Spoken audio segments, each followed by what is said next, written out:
Hello, everyone. Michael Chave here from Aquascape Odyssey, ready to take you on a new journey of me rescaping an existing tank that I have.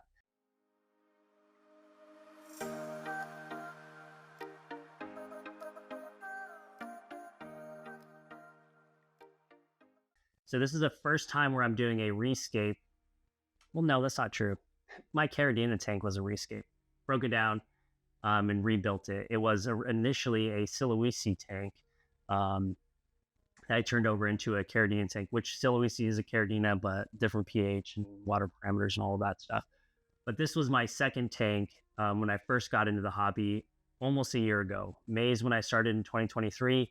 This was the second tank and the largest tank that I have in this room just because of space. I love talking about being more cost effective in tanks, even though this one is going to be a little bit more higher tech. I bought this bench here off of Amazon, and it's one of those benches that you just sit on and take your shoes off instead of buying the super expensive, shelves or whatever cabinets that you typically put tanks on. I didn't want to pay $300, $400 for that. So I bought this bench. 350 pounds can be sat on it actively. So this tank plus this tank and weight, good to go when they're full of water. You can just Google like weight of full tank and what your size is. So I ended up ordering this $100. And then the tank I already have, so I'm not paying for that again. But if you want to know, the size of the UNS tank is here. And I paid right around 200, I think it was in the store. So that's where I've got it from. And then the Twinstar A line light, I got it for $79, their cheapest light. And it did great, right? But I'm going to be upgrading the light. It's going to be Chihiros. I'm ordering it, just had to measure it out. WRGB Slim Pro, WRGB 2 Slim Pro, Pro Slim. I'm going to be ordering that too. We're going to see what the difference is, right? From an A line. And I was going to go Twinstar again. They just don't have a lot of controllability. They have like a dimmer on and off, but I wanted to see like, does it impact anything? So we'll test that together as I go through and order that stuff out. But again, this has a canister filter external, and then it has the Twinstar light, has a heater in it as well. I'll post all of that down in the comments below of like what's in there and what will be in there moving into the future. So you can check out right below what's currently in there. But what is life-wise in there? I have some Ember Tetras, some green Tetras, Harley Quinns, of course, Neocaridina shrimp. That's why I got into the hobby. And then I have rabbit snails, Japanese trapdoor snails as well, and an auto sinkless. So I'm going to keep all of the fish.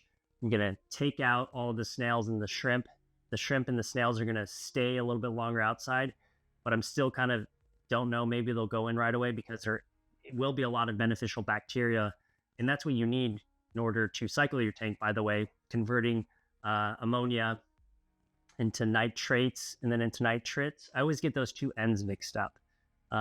But we'll throw in a link somewhere when I create blogs about like those differences to convert that all into digestible matter for the plants, right?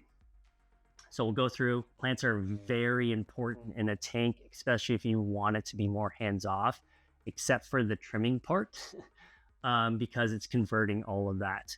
So the plants will consume it and exhaust it out. And again, plants are huge in order for you to create a scape that is more hands-off.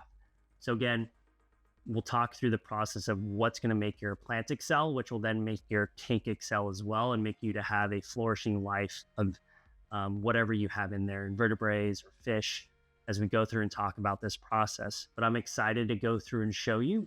Today is the first day. Well, it's afternoon, evening here right now. I'm going to go through and break this down, show you a full, complete breakdown video, and then we're going to do the build the next day. You'll see it all in one video, but we're going to go through and do this and show you. So I hope you are excited about the journey as I am, finally getting to rescape this. And you may not think I need to rescape it, but second tank I did, like the woods in front, like I was learning, and that's the beauty of aquascaping. You learn, and then you become more efficient at it. And then you see things excelling, like shrimps breeding. It's awesome. So we'll go through and show you this process. Let's go through and break this down now.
All right, quick update. So got too murky, so I just decided to do it without filming the rest. But this is where I'm at.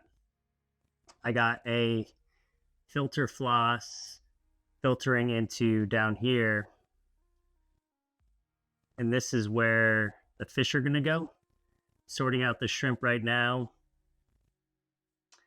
And we'll get back. All right, midway update. Fish still in.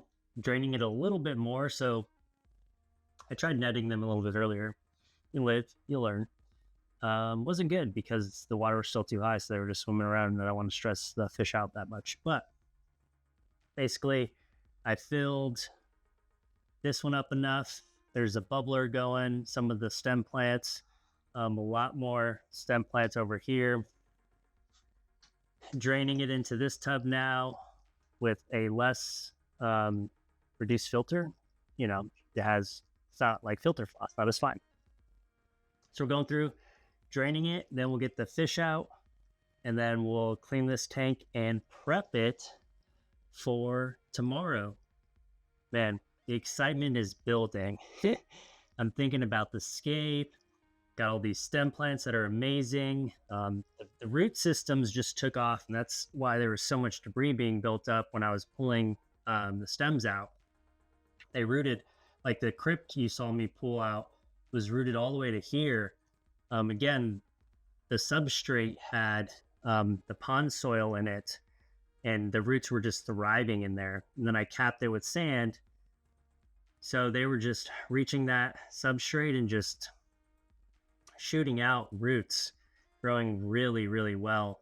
I realized too that the light doesn't penetrate the water as deep, which I'm finding out now that there's less water in there. The fish have way more colorization to them, even while being a little bit stressed compared to what they were before.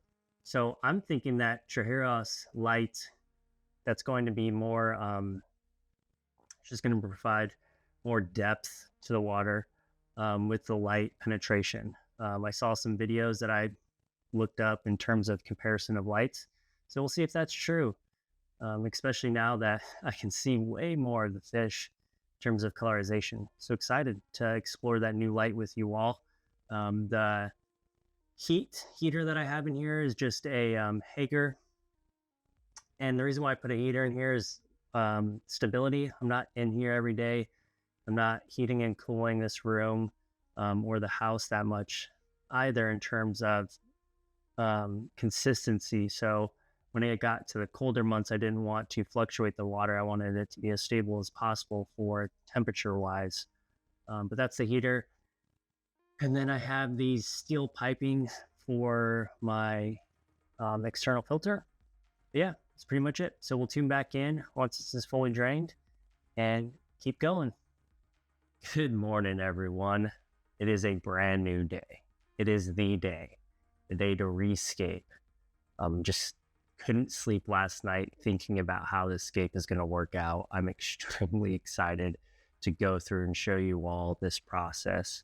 Little quick tip I learned last night. So for any of you that are listening in and rescaping something, especially with a larger tank, watch out with the substrate when you're scraping. Just scrape out all the substrate from the inside. Don't go too close to the glass, because what you don't want to do is scrape against the glass whatever substrate you were using. The substrate I was using was a little bit sharper and actually scratched the glass a little bit. I don't know how it's going to look when it's filled, but my worry is when I film my shrimp in whatever life close up with my micro camera for the Instagram. You can check me out on Instagram if you want. It is Odyssey. Sorry, I'm so new.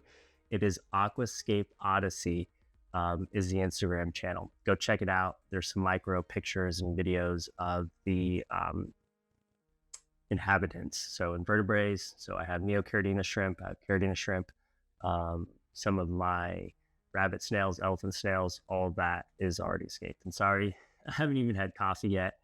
We're going to go through and do that right after this. Just woke up and just had to get in here and show you all. But yeah, I broke it down, scraped it a little bit. So I'm going to have my substrate a little bit higher. And we'll go through and see that. And hopefully, I don't know, we'll figure it out. You just don't want to have to go and buy a new tank, right? I mean, this is the largest tank I have, and it was like $200. I want to go buy a brand new glass tank just because I scratched it. So I'm just going to fill it up more. We'll see. We'll figure it out. We'll see how it goes. The other thing, I have a Fluval 107 external filter. When I was rushing last night, so I didn't eat at all when I was filming yesterday, and I had just gotten off work, and I got anxious and just rushed through stuff, which you don't want to do. I pulled the lever to pop the intake and outtake. So there's a valve that you can do, and I pulled it up and it cracked. The new one doesn't come till tomorrow, so of course I couldn't wait. So I went out and just bought a 207. So what I'm thinking is I'm going to take the media that's in the existing filter and put it in the 207 Fluval until the new valve comes. When the new valve comes, I'm actually going to place the external filter on this one. This one currently has a hang-on back Fluval filter. It's just noisier, and I'm noise sensitive. So I've found the canister filters from Fluval are extremely quiet.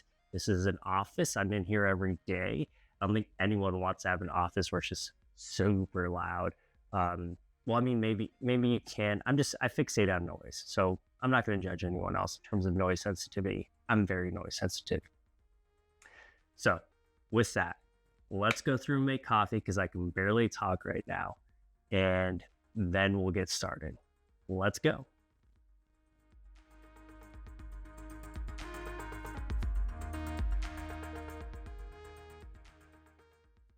So as we wait for this to steep, let's show you what I did. So yesterday I moved my rabbit snails into here.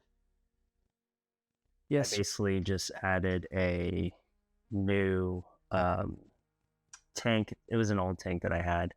I added some substrate, some rocks. I added the same water from the old tank, put the rabbit snails in here, some neurite snails, and then any of the blue shrimp that I had. And yes, over here is where my fish are hanging out in the meantime. I got my plants. And this is going to be where we're scaping today. And hopefully not too many scratches, but we'll figure that out together. And so this is where I'll be, and we'll get this started. Well, we're getting started. So I'm out here in the backyard getting ready to sift out the substrate. So the nutrients rich layer of the substrate. Think of it as like 3 layers. Hey, Ellie. Hey, Ellie. Ellie. Here's Ellie. Think of it as 3 layers. You have your nutrients rich layer. You have a capping soil, because you don't want that nutrients to get into the water column. And then after that, it's your accent layer, whatever you want to be the show layer of your substrate. So we're going through and sifting out the nutrients that I got, and we're going to show you what that is. All right, so what that is here it is. Let me set you guys up. All right, so basically what we have here for our nutrients rich soil that is extremely affordable on Amazon. You'll see the link in the description. Is this Aquascape pond? Oh, to get in the frame. What am I doing? Aquascape pond plant potting mix. I haven't had any issues with this even entering the water column when I do change out plants. The small amount that does from that capping layer. Basically, I need to go through and sift this out just because they didn't sift it. It's really meant for a pond. So let's go through and do that. Now, all I do is I got one of these things. Now, all I make sure you wash it after if you're actually using it. And then this is just a aluminum, holder or whatever that I usually use for going through and when I cook on the grill. So I just poured in here. You can see, let's take a look at what it looks like prior. There's just a bunch of larger pieces. In this bag, I also found some nutrient beads, which is typically for outside. You don't want that in your tank. So I just go through and sift this out, and that's what we'll do. And I'm not going to bore you with this. That was just the example. I'm going to go through and do this, and we'll check back in. All right, we're done. So non-sifted, sifted. Now I will say, hot tip, if you live in a warm climate area like I do, Arizona, the bag, because I had like a quarter bag left from another one, sifted way quicker. That was due to the sun drying it out. So this one, the first round went a little bit quicker than the secondary round because it just wasn't dried out. This is all of the leftover. This is sifted. This is Ellie. Ellie. Hey, Ellie. Hey, Ellie. Hey, Ellie. She's too busy. This is the wood that's been soaking, so I don't have to have as much tannins, and so it will sink. Now, I don't have the luxury of, well, let me turn this around. Yeah, we don't have the luxury of going through and having a bunch of scape here. So, I mean, in terms of like having a studio to have scape in and just buy a bunch and keep it there. So you kind of have to make your purchase at the store. So I got mine at PetSmart when I was there. We do, again, have a couple of good aquarium stores here, but they didn't have any good wood. They get their shipments in every 1 to 2 months, and I'm like, I want to escape this ASAP. So I actually found this at PetSmart. It was actually cheaper, by the way. It's like $50 for the piece of wood, and it's a large piece of wood. And when I looked at it, I'm like, yeah, this will fit great.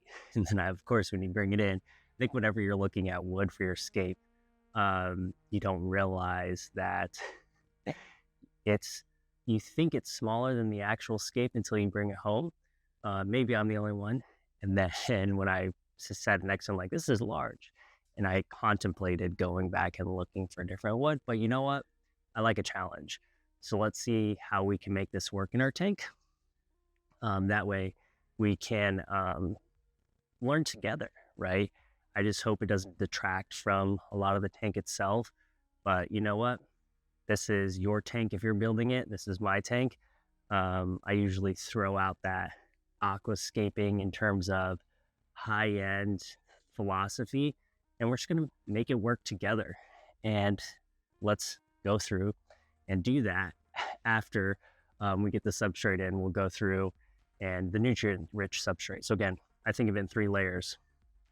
Yeah, the nutrients-rich substrate, which is where your stem plants are going to root down in, or your crypts, right? Anything that has roots will root down in as they grow into that nutrient-rich substrate and suck up the nutrients from there. Your epiphytes, things that are feeding from the water column, are going to be feeding off of that cycle that you have with your beneficial bacteria breaking down fish waste, like shrimp waste, which isn't a lot, and any other thing into beneficial nutrients to your plants there.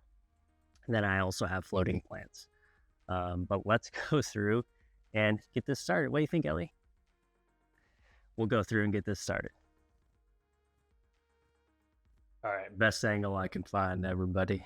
So let's go through and add this piece of wood just to see where, essentially I need to know where and how I'm going to place it before I add the nutrient-rich substrate. I'm thinking if I did this, right, we could have some rocks underneath it. Things can go under and around.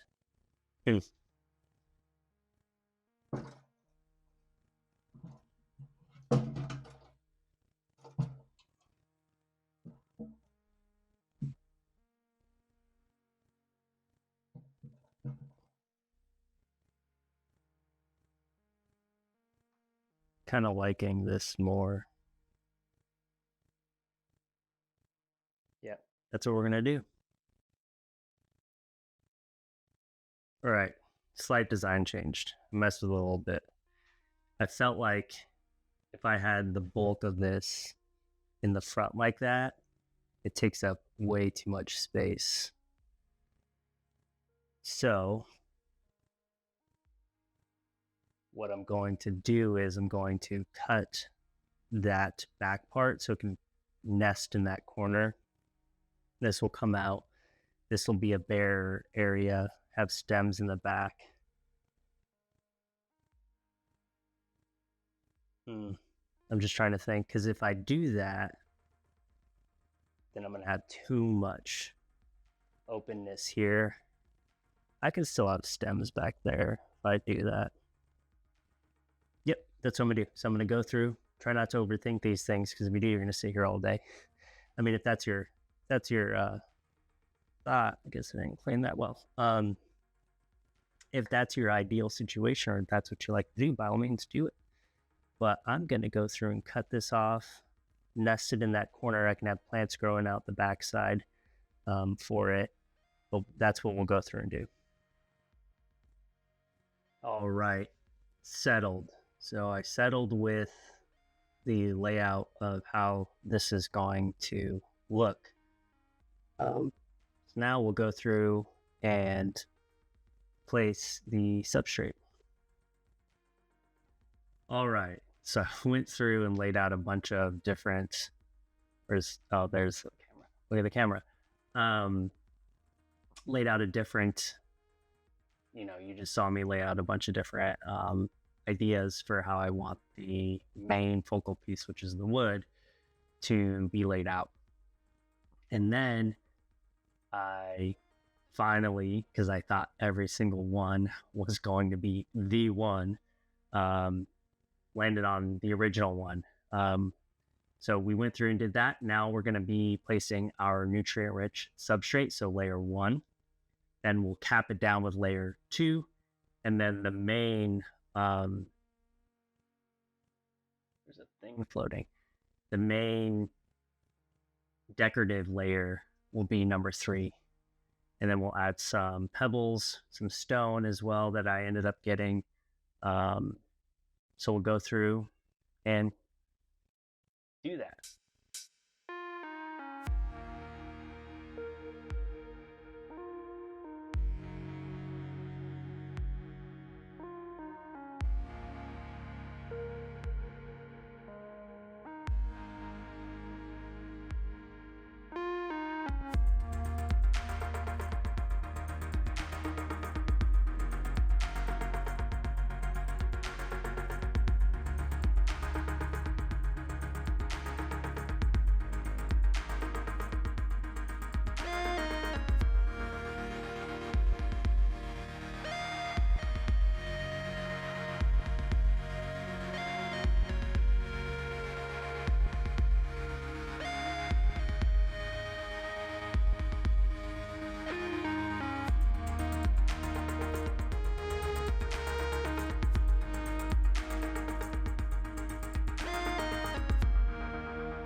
A moment you forgot to hit record, but anyways, so this is where a lot of stems are going to be. So I have that nutrient-rich soil, but I'm also going to add some of this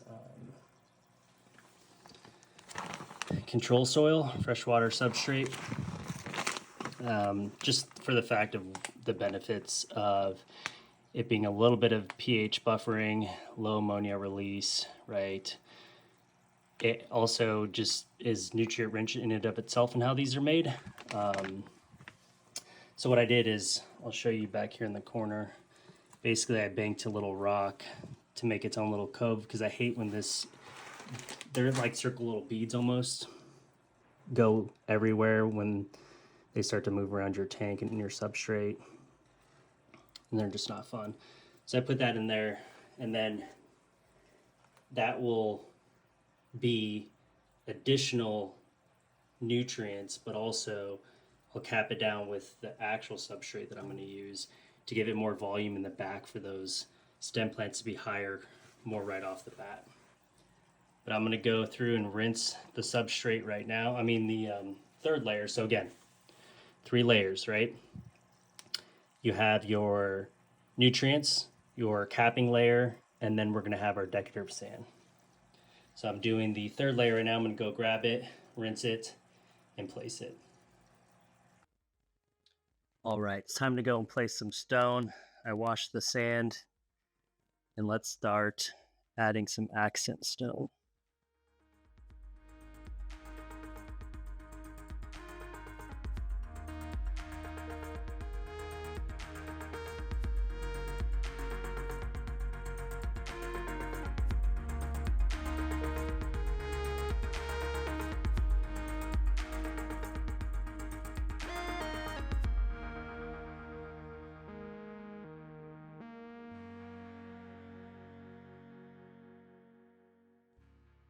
All right, so now we added some hardscape. I need to go through and add the main decorative soil, sand. So we're going to go through and do that now. It is the UN sand, extra fine. I will bring the bag in because I'm still going to wash more from outside. So after I get it all laid out, we'll go and show you what was the decorative sand that I got. The stone is HAKKI.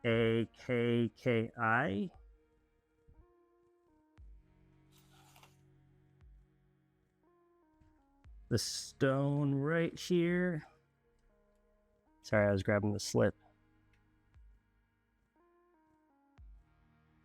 From Boost Plants.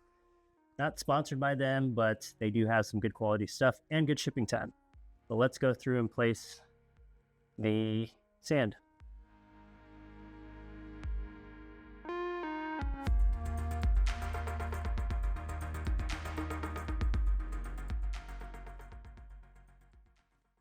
right, so I forgot. I need to take the stones out because I need a higher substrate because of the glass being scratched. So I'm going to take this all out in the front because the front's going to be higher. And I don't want the stone to be completely submerged.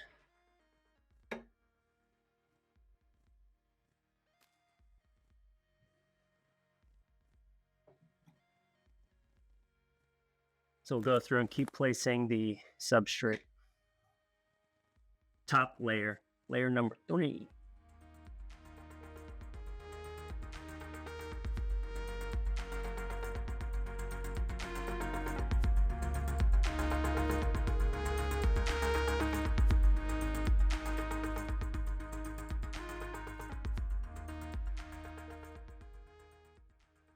All right, so we're back.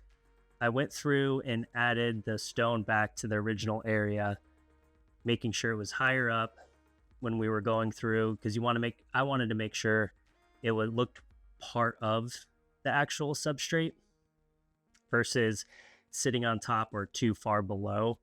So I went through and just re-added it where it was. This sand is awesome. The sand, and I got the bag now, is the Control Sand Aquarium Cosmetic Substrate from UN. The one I got is the Extra Fine Bora. It's literally almost like beach sand. No, literally, but yeah, it is. It's really awesome.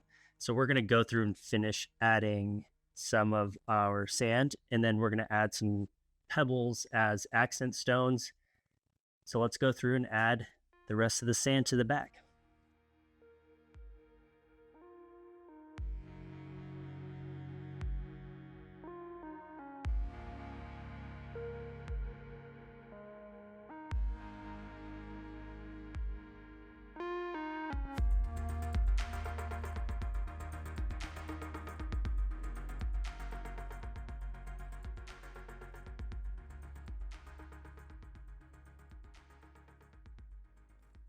Now it's time to plant the epiphytes. So right now I have a list of what I got for my epiphytes.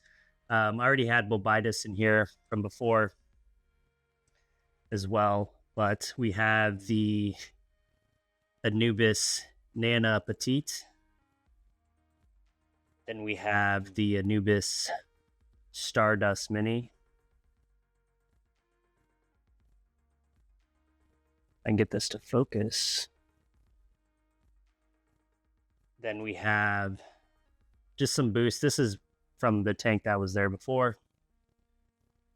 This is the Anubis Nana Pinto, variegated. It doesn't say variegated on the list, but it is variegated. Then we have the Anubis Bartini mother plant as well. Let's hop in and start planting these. I'm excited. Hopefully you are too, and see how this scape starts to pan out.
Alrighty, now we're going to start adding in some of our foreground plants.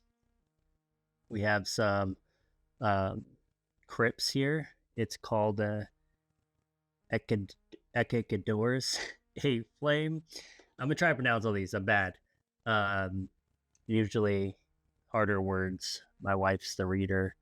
Can go through. So these ones right here, in this nice little circle is called a Tedis salazmanini. Yeah, that's that one. Mid-ground plant. I already planted the sorry, this is a boost round. Yeah, boost round mini. I'll show you where I planted that as well. And then the Rotala RH here. These are all tissue cultures. And then I got my Hydrophilia penna something. Yep. That one, I planted some already because it's supposed to be submerged or immerged. And I'll show you where I planted them. Up here, my hope is that they grow up and out. And then I also have one right here. And there's the mini as well. And then this one is the Barracopa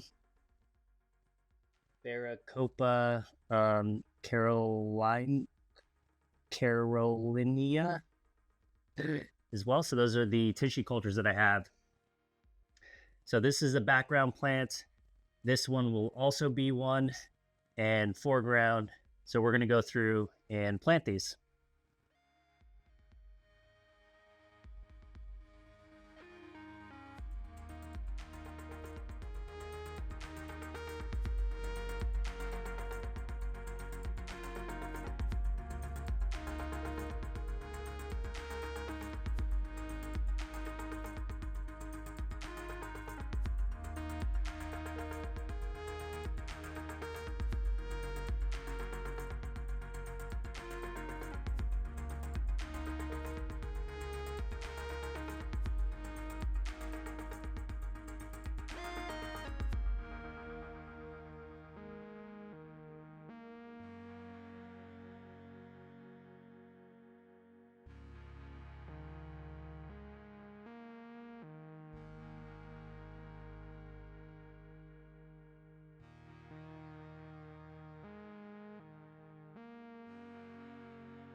All right, we are done adding our stem plants. Oh, come on.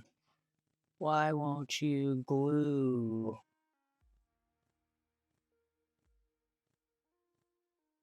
So once this sticks, I'll go through and we added our tissue culture stem plants.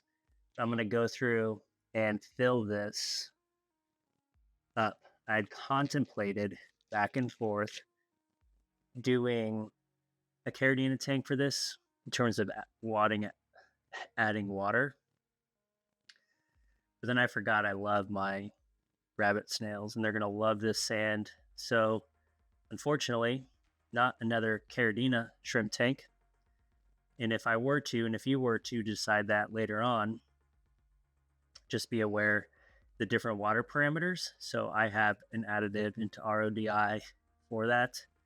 But nope, we're going to do Neo Caridina shrimp with our rabbit snails just because they prefer harder water, so a higher pH. And that's not what you get with Caridina shrimp. So we will be adding water into this. All the water I am adding is from my tap with D-chlor in it. And that is glued. So with D-chlor in it, I don't want it that far forward though. Oh, come on. Just knocked off the baby stem. Why won't you stay?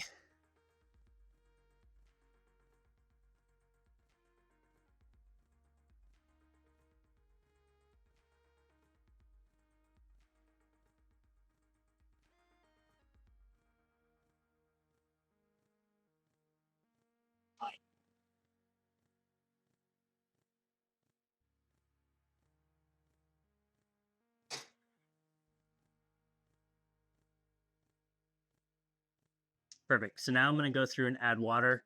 Again, this is all water from my tap. And then I'll show you how to put together the new fluval filter that I got as well. So let's go through and fill this up.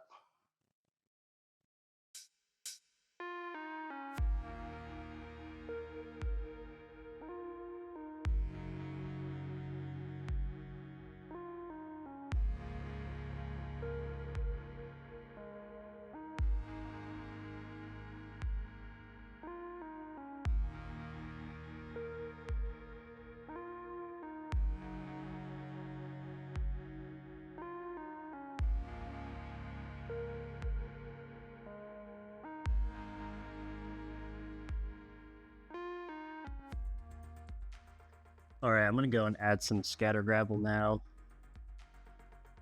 I got this from UNS as well.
All right, folks, we are all filled up now. It is time to add the stem plants.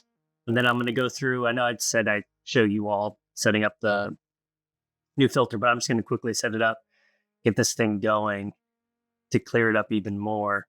But let's go through and add some stem plants now.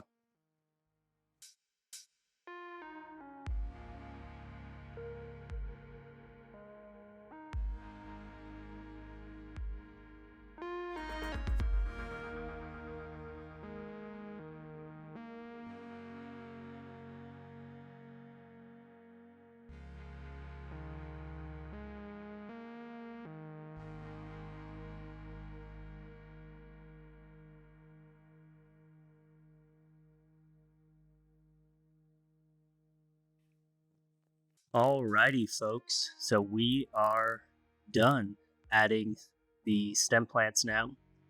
A lot of them are also tissue culture, so most of them will grow in. The ones I added were from my existing tank.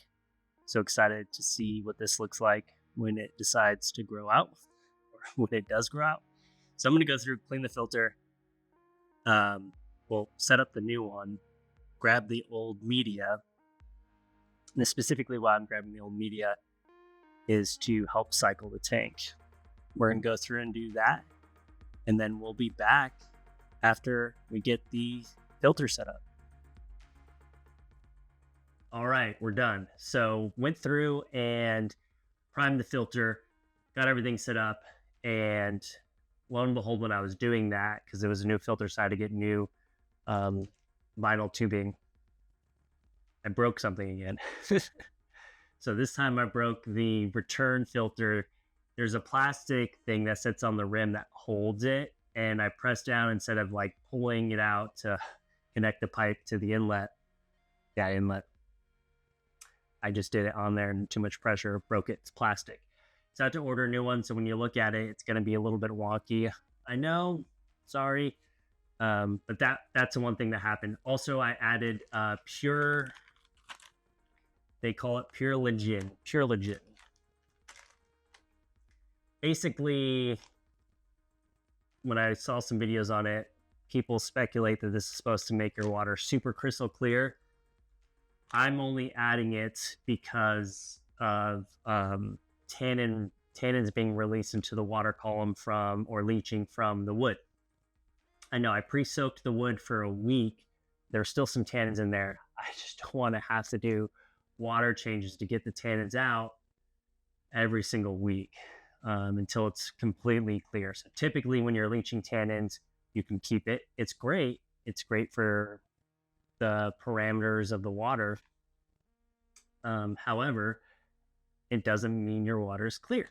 I like clear water. So I want to prevent myself from doing water changes as much as possible when I'm cycling this tank, unless I really need to. So that will prevent me from doing that as well. Tomorrow I'm going to be adding fish. We'll see the fish. The fish I already had. Again, I had used cycled media already. I did get a new filter, but I added the same media that was in my old filter. Don't worry, I'm going to test it tomorrow.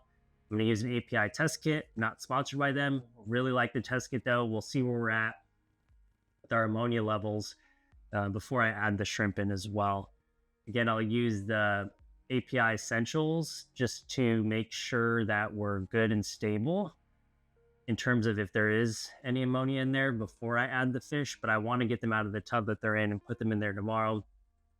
I haven't had a problem at all from them that happening before, but I'm not going to be adding the shrimp. Where's the camera? I'm looking over here. It's like focusing on something. I'm not going to add the shrimp. I'm going to wait for it to cycle a little bit longer, probably about a week, week and a half, before I go through and add the shrimp and the rabbit snails. And I said earlier, I wanted to do a Caridina shrimp tank specifically in the middle of this. I was like contemplating it when I was getting ready to add water, because that's when you're going to choose. Well, I guess you can choose before, but I was going to, on the whim, do a Caridina shrimp tank. It could have been, but I love my rabbit snails too much to go through and change it, especially when they had a more sharper substrate before. They were still doing good. Poor little fellas. Or females, whatever. The sand is going to be so much better for them to burrow in. They were sleeping just on the glass or just on the substrates. They weren't, I mean, they were fine, I guess, but I want to get in the Ultumn home. And I love watching them. So I can't do that because they require a higher pH, and Caridina shrimp require a lower pH. So in that sense, and also KH and GH are different for what you would have for those. So I opted back in to doing more of that tap water, dechlor in it, and then I'm going to add them in probably about a week, week and a half. Tomorrow, I'm going to go through and add those fish, not shrimp. And again, Polygen is pure legin, pure legin. I kept saying Polygen, pure legin. I added just because I don't want to have to do water changes. We'll see where we're at. I'll keep you all updated in the middle of it. And if nothing crazy happened, then right now we're going to go right into a month in and where we're at with the month in. But for now, let's do a little fly around. And I hope you enjoyed this so far.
All right, everyone. It is the next day, and I'm ready to add some of my fish.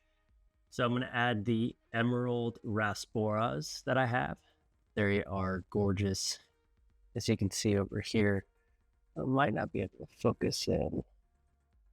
Then I'm also going to be adding one of my autosyncluses into here as well, just because I don't want him to be in the holding tank. The other ones, I haven't decided if I'm going to add my other tetras or not. Still deciding. If I don't, they'll be going back to the fish shop. So I'm going to also be happy to purchase some healthy fish. But let's go through and add them.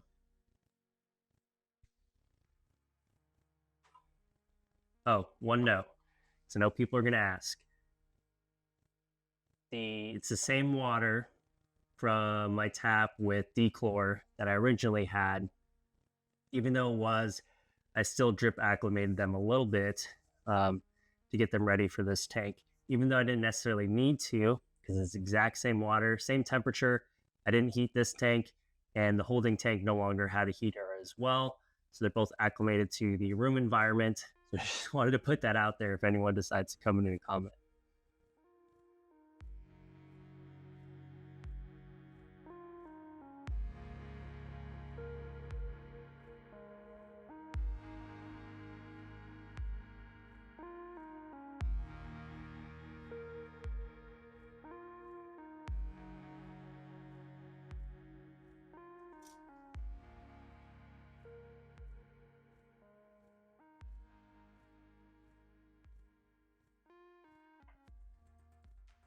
And they're gone. So they typically have always hid in the back until it was feeding time. So we'll give it a couple of minutes, hours. When they decide to come out, we'll film them. I'll feed them in a little bit. I'll let them get adjusted really quick. And we'll add some food in there and see if they decide to hop out. But they are right in the back, just hanging out. Hey everyone, excited to give you a 2-week update. So we had some different changes. As always, I go through and move plants around. So I'm so new to the hobby. I typically don't know exactly where I'm going to place things, and things I touch the tank too much, short and simple. So I took some of the plants out. So there's some new plants. Had some melt on some other plants as well. Some of the anubises melted, but excited to show you where we're at. I have my emerald rasporas in there. I ended up getting a zebra pleco. You can check out my Instagram, Aquascape Odyssey, and you can see the zebra pleco there. I ended up adding in 10 of my, well, not of mine. I went and picked up some CPDs as well. They are juveniles and they're not going to be popping as color. I got the Chihiros light on there as well. The reds are popping. There's no CO2 in there. The bubbler you see in there is just an air bubbler that I have just because I don't have a surface skimmer. The reason I don't have a surface skimmer is past experiences. The shrimp fall into the surface skimmer. So no surface skimmer, so I have a bubbler to keep that water tension, surface tension breaking, so I don't have the surface scum build up. I have my floating plants in there. So back to what I put in there, I have my plecos, my A pleco, a zebra pleco, my rasporas, emerald rasporas. I have 10 CPDs, juveniles. I have my red Neocaridina shrimp in there. And I also am testing out, which it's been a roller coaster, but everything is alive so far, some crystal red pintos. They are Caridina shrimp. Want a little bit pop of color. Everything seems to be doing fine. I'll keep you updated on those as well. And of course, my lovely rapid snails. But further ado, let's have you look at the tank and what it looks like now.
All right, everyone, that is a wrap on the rebuild of this 20-gallon tank. Let me know if you have any comments in the comments below. Like and subscribe if you enjoyed it. And I guess if you didn't enjoy it, still appreciate it if you give me a like and a subscribe. But thank you all for tuning in and joining me on this new odyssey for my Reefscape.